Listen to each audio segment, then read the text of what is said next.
Hello, my name is Terrell. And my name is Alexandria. We are up on this roof with Pastor Corey Brooks, trying to bring awareness to this community. And we've been just trying to figure out what we can do to play our part. So for each and every day in February, we're going to highlight a Black entrepreneur. Here we go.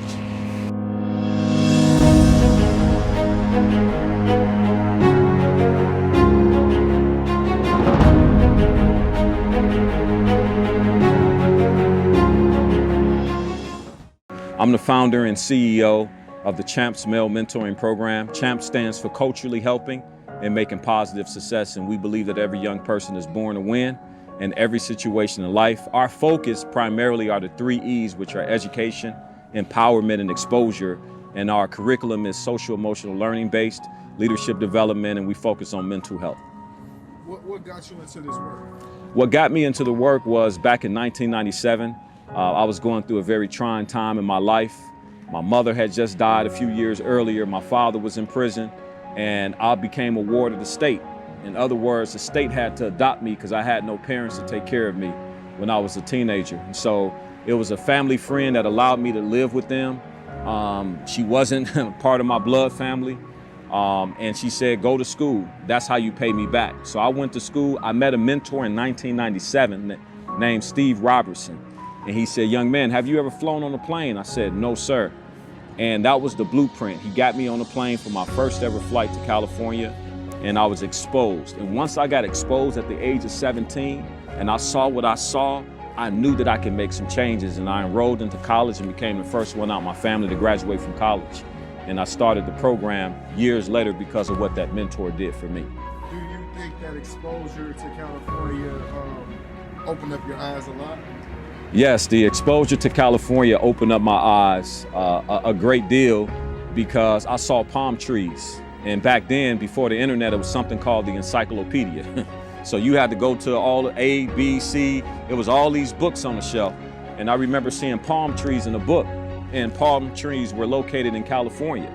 But I actually saw in 1997 a real palm tree in real life at Stanford University, and was like, whoa. So it did something to my brain cells. I was exposed, and when you see something, it's hard for you to unsee something. So I went back with that image, like, man, maybe that could be me at a college campus.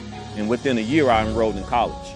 I'm pretty sure you have some friends that went down the wrong path. What do you think the difference is between you and them? There were a lot of friends growing up that went down different paths. I'm not better. I never claimed to be better than anybody. I came from the Ida B. Wells housing projects in Bronzeville, was born and raised. My mother was born and raised there. My father was born and raised there. And so for me, I learned what not to do by watching people do things that they shouldn't be doing. So that was the information that I got. I took that information and I made different choices and decisions than some of my peers. So peers wanted to go left, they wanted to go rob somebody. I went right. I went to grab my basketball and went over to 31st Street, 35th Street, and shoot hoops over at the lake. And so over time, I realized God put in me the power of leadership. I've always been a leader. I've never been a follower. I'm 41. I've never been a follower. And I don't knock people who make mistakes. I've made my share of mistakes, but I've always thought about how can I put myself in the best position to be an example for those coming behind me. And where did you get that wisdom from? Like you say, Yeah. You went to play ball. Yeah. While some friends, in the streets. What gave you that wisdom? Because you just said that you grew up in foster care, right? Yeah, so it was when I was a teenager. So earlier on, when my mom started smoking that crack pipe in 1984, 1985, when the drug epidemic hit urban America, and we were a byproduct of that in the inner cities all across America, not just Chicago, New York, LA, Detroit, Philadelphia, like all over the United States. We all got hit at the same time with the drug epidemic. So when my mom was smoking that crack pipe, I saw what it did to my mom as a kid, and I didn't know how to articulate the words, but I knew it wasn't right because I saw her, stumbling, looking on the ground, selling stuff, stealing things from other family members. And it put us in a situation where we didn't have a whole lot.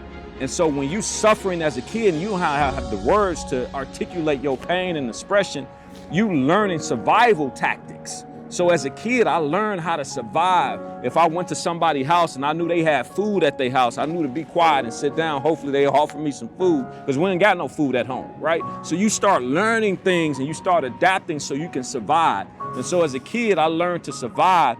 And once I got old enough to articulate my experience and start explaining the pain that I had, then I understood it wasn't normalized. And what we think is abnormal is normal is not normal. Abnormal is not normal, but I thought it was normal. 10, 15, 20 years ago, we were able to go to parks. Right. We were able to go play, get on the bus, Right. go somewhere. These kids don't have that privilege. Right. What do we have to do to stop that? Like, what can they do if they don't have a park to go to? Right. If they can't get on the bus and go see downtown, many don't even probably know what downtown look like. What are they supposed to do? You're right. So there are so many, misnomers about Chicago and images that are negative that are tied to media.